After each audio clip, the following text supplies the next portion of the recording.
વિતરાગતા આ જગતનો આખો પીએચડી નો નહીં, કોલેજમાં છેલ્લું પદ હોય ને એ વિતરાગ એક છેલ્લું પદ છે આપણું.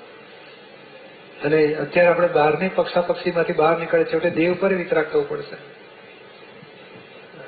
આત્મા ઉપર આવીને સંસારમાં વિતરાગ થવું પડશે. અને થતા સુધીની આ બધી સ્થિતિ છે. દાદા કહે ને કે આમ જોવા જાણવા આ બધું જુદી જુદી એંગલથી આત્માના મૂળ રૂપને ખુલ્લું કર્યું છે.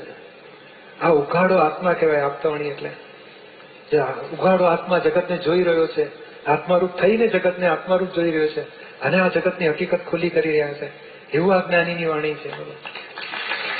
આપણો અને એટલું બધું વચનબળ વાળી છે કે આપણું વાંચતા જાય ને આપણો આત્મા ઉઘાડો થતો જાય, આત્મારૂપ જોવાની દ્રષ્ટિ ખુલ્લી થતી જાય. એટલું બધું આમાં પાવર છે. પેલું 3 બાટલી પીને પછી વાંચતો હોય એટલે થોડો ફાયદો ઓછો મળે, પણ ધીમે ધીમે ખરેખર પીવાઈ ગયેલી છે. હવે નવી પીવાની બંધ થઈ ગઈ છે. હવે ઉતર્યા કરે, ઘેન ઉતર્યા કરે છે, ઘેન ઉતર્યા કરે છે અને જાગૃતિ વધતી જાય છે. પણ જે સાવ ઉતરી ગયેલું ઘેન હોય એની તો વાત જ જુદી ને. આપણે એ સ્થિતિમાં જવા માંગીએ છીએ કે હવે આ અહંકારના ઘેન ઉતારો, કરતાપણાના ઘેન ઉતારો, મોહના ઘેન ઉતારો, વિષયના ઘેન ઉતારો, બધા ઘેનમાંથી બહાર નીકળીએ. આ 8 દાડા તો તાડું પાણી રેડે એટલે પેલું ઉતરે ઘેન બધું. એવી આ શિબિર આપણી. જેટલું ઘેન ઉતરશે ને એટલું આનંદ જાગૃતિ બધું વધારે જ કરશે. જળ પરમાણુ દૂર એટલા બધા છે અને સામીપ્ય ભાવ, એ બે કઈ અપેક્ષા, દૂર કઈ અપેક્ષા અને સામીપ્ય ભાવ? એકચ્યુઅલી બે ટ્રેક જ જુદા છે. જેમ પેલું 1 નંબરના પ્લેટફોર્મ પર ગાડી દોડતી, 2 નંબરના પ્લેટફોર્મ પર પેલી ગમે તેવી એ સામે આવે કે ગમે તેટલી એની વિરુદ્ધમાં દિશામાં જાય, આને કઈ ફરક પડે છે? એટલું બધું જુદું છે. પણ આમ પેલું જોઈ આવી એવો ગભરાય ઘડી કે છે, પણ તમે નથી અડવાની, ગભરાય એટલું બધું સામિત્ય વર્તે છે. કશું અડી શકતું નથી. બોલો, એક રિલેટિવ પરિણામ રિયલને અડી શક્યું નથી, એક રિલેટિવ પરિણામ રિયલને કશું કરી શક્યું નથી. એટલું બધું નજીક છે કે મને જ થયું ને હું જ છું આ.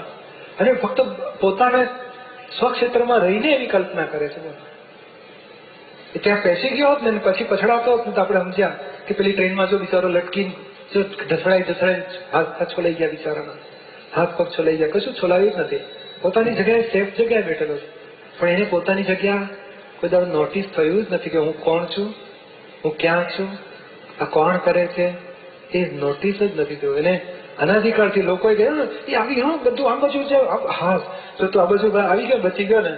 હા બચી ગયો. આપણે આવું થાય ને આપણે આમ ખસી જવાનું, તો એ સમજી ગયો કે આવું જ કરવાનું. એટલે અજ્ઞાની લોકોએ અજ્ઞાનનું જ પ્રદાન કર્યું છે. જ્ઞાનીની વાત જાણી નથી કીધું, સત સુણ્યું નથી, સત શ્રદ્ધ્યું નથી, અને સત એવા જ્ઞાની ભેગા થયા નથી. જો ભેગા થાય ને તો એક અવતારમાં કલ્યાણ કરી નાખે. એટલે આપણે આ પૂછપૂછ કરો ને, મને આમ કેમ થાય છે, પછી કે તને નથી થતું, ડિમ્પલ ને તું જુદો રે. હા હવે સમજી ગયો, ડિમ્પલ નું મારું નથી છૂટો. બસ આખું છેલ્લા બોલો નિરૂમાને તો છેલ્લા 3.5 મહિના નોનસ્ટોપ દાદા કરાવ્યું. થોડી વારે પેલો ફૂલ ગુલ માળા કોણે કરી દાદા, એ તો ફૂલ આવ્યા અને કોણે કરી, એટલે પછી બોલવું જ પડે કે નિરુએ કરી. હું તો શું થતા જરાક જો ભૂલચૂક થાય ને દાદા કે નિરુએ કરી, તમે નહીં. હા નિરુબેન જુદા, તમે જુદું રાખો. નિરુબેને ખાવાનું બનાવ્યું, નિરુબેન આ કર્યું, આખો દાડો જુદું પાડ કરાય કરતા.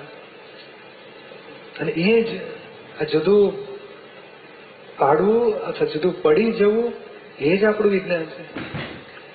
અને એ જુદું પડ્યા પછી અનુભવમાં આવતું જ હશે તો આ પરિણામો આપણને કશું જ કરી શકતા નથી, કશું કરી શક્યા નથી. ફક્ત આપણે માનીએ છીએ કે મેં કર્યું એનાથી નવા સ્પંદનો ઉભા થતા હતા, પાછા એ તો પરિણામમાં જઈને ડિસ્ચાર્જ થઈ જવાના. નવું ઉભું કેવી રીતે ના થવા દેવું એ આપણું આ જાગૃતિમાં આવી જાવ. અને પેલો પાછના શું થઈ રહ્યા છે એને ઓળખી લો. એવું જુદી જુદી એંગલોથી દાદા કે પાઇપલાઇનનો ભરેલો માલ, છટકી ગયેલા દડાની જેવી વાત, કેટલા પડઘા જેવી વાત છે, અરીસામાં દેખાય કેટલા બધા એવા ચાવીઓ. થોડું જે રિયલ વસ્તુનું દ્રષ્ટાંત જગતમાં હોઈ શકે નહીં. હવે રિલેટિવમાં રહીને રિલેટિવના દ્રષ્ટાંતો મૂકીને રિયલની વસ્તુને ગેટ પડાવી રહ્યા છે. અને એ અનુભવી જ્ઞાની તો જ કરાવી શકે. દાદાએ અદભુત આપણને કે ને કળિયુગમાં 5મા આરંભ મહાન ઉપકાર કર્યો આ જીવો ઉપર, કે આ આખું વિજ્ઞાન ખુલ્લું કરી દીધું. કેવળ જ્ઞાનને અડી જાય ને એટલું બધું વિજ્ઞાન ખુલ્લું કર્યું છે. આપણી વારે વાર છે. આપણને જો રિલેટિવમાં મજા આવે થોડી, આમ કરી નાખવું, આમ કરી આવું, પછી આમ કહી, એ રિલેટિવની મજાને લીધે આપણે રિયલમાં ઉતરી શકતા નથી. છતાં એ હિસાબ છે, ભરેલો માલ જ એવો છે આપણો. પણ આપણે મેં ખૂંચવો જોઈએ કે આ રિલેટિવનું ક્યાં સુધી આમાં મજા કરવી છે, આપણે રિયલનું ક્યારે કરશું, એવું મેં ખૂંચવું જોઈએ. ખૂંચે ને તો બધી શરૂઆત થઈ જાય. પ્રશ્ન કરતા આ દેહ છે એ કર્મનું પરિણામ જ છે ને? દાદાશ્રી હા, તે કર્મનું જ પરિણામ ને. પ્રશ્ન કરતા કર્મની સંપૂર્ણ નિર્જરા થવી જોઈએ ને?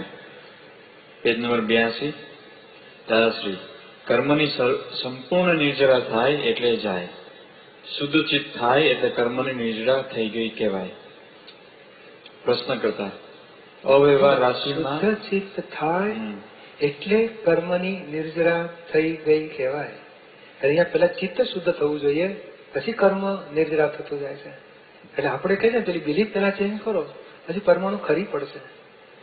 હવે આ ચિત્ત શુદ્ધ ક્યારે થાય? તો કે ચિત્ત અશુદ્ધ કોણે કર્યું? તો પેલા અહંકારે કર્યું છે.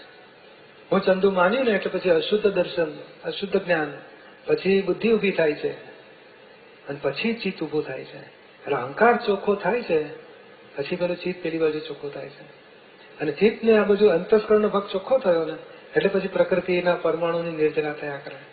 એટલે આખું આ એક જ વાક્ય કહે ને કે આખું કનેક્શન બતાવે છે કે અંદરનું ચોખ્ખું કર્યું, પછી બહારનું પડી જશે, ખરી પડશે.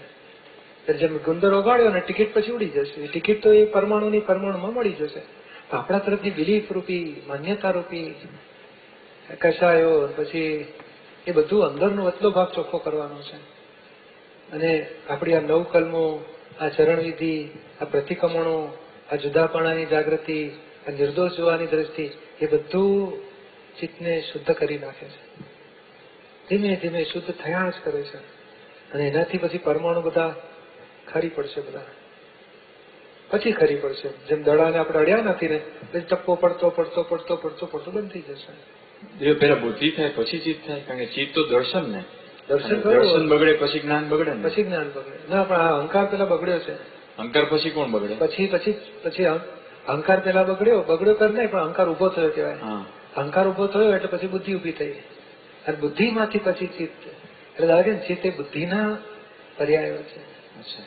બુદ્ધિ ડિસિઝન લે છે ત્યારે પેલા આ ચિત્ત જુદું જોઈ આવે શું છે, શું છે, શું છે, પછી બુદ્ધિ કે યસ આ કરવા જેવું નથી. એટલે ચિત્ત એ જ્ઞાન દર્શન છે, પણ બુદ્ધિનું સપોર્ટ કરનારું છે. મન એ પાછલું જ્ઞાન દર્શન જેવું છે, અને આ આજનું જ્ઞાન દર્શન જેવું છે. ખરેખર એક્ઝેક્ટલી આજનું નથી.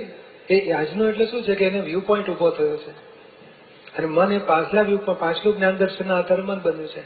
એટલે મન અને ચિત્ત બેઉ એને સપોર્ટ કરે છે. બુદ્ધિને કંઈ પણ નિર્ણય લેવો હોય ને ત્યારે પછી બુદ્ધિ નિર્ણય લે છે કે આ પ્રમાણે કે આ પ્રમાણે, પછી અહંકાર એક્સેપ્ટ કરે છે, પછી અંતસ્કરણમાં ડિસિઝન આવ્યું ને પછી બાહ્યકરણ રૂપકમાં આવે છે. એટલે મૂળ કહે કે આ અહંકાર એટલે આખું કેન્દ્રસ્થાન અહંકાર પડ્યો છે. માલિક જે દાખે ને સરદારી એની છે, વડો પ્રમુખ પ્રેસિડેન્ટ એ છે. એટલે એને આપણે એની પાસે વિટો પાવર છે, અને એ જો પાર્લામેન્ટરી થશે ને તો આ લોકોનું પછી ચલણ તૂટી જાય છે. એ કઈ એક્ટિવ નથી રહેતા, પછી ખરેખર વ્યવસ્થિત જ ચલાવતું હોય છે. એક્ઝેક્ટલી. પછી એટલે આપણે શું થાય છે કે આપણે પેલા હવે અહંકારમાંથી હું આખો ઉપાડી દીધો. હવે અહંકાર કયો છે? ડિસ્ચાર્જ અહંકાર છે. એ ડિસ્ચાર્જ અહંકાર બધું ભેગું મળીને ધીમે ધીમે વ્યવહાર બધો પૂરો કર્યા કરશે. આપણે છૂટા પડી ગયા આમાંથી.